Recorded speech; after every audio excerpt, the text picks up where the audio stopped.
Magandang araw, panibagong vlog natin ngayon. Ang ating i-vlog ngayon dahil dito magjo-juicer tayo ng Diyos kasi una-una ito pinakamaganda sa atin mga pangkalusugan. Papakita ko na sa inyo kung ano gagamitin natin.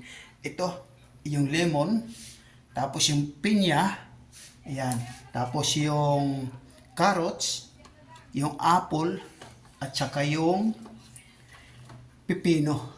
Ito, pakita ko na sa inyo. Ito yung juicer. So, dito natin gagawin na itong juice natin na juicer sa araw na ito.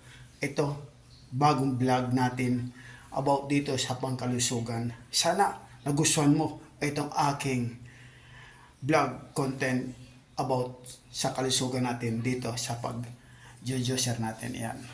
So, ngayon, hindi ko na ipapakita sa inyo kasi hinahawakan ko yung cellphone ko. So, ito, pinakita ko lang sa inyo kung ano ang ginamit natin. So maraming salamat po mga kasangkay. Sana huwag natin kalimutan kung hindi ka pa nakapalo, hindi ka pa nakapag-share, i-share mo naman kung nagustuhan mo itong aking juicer content.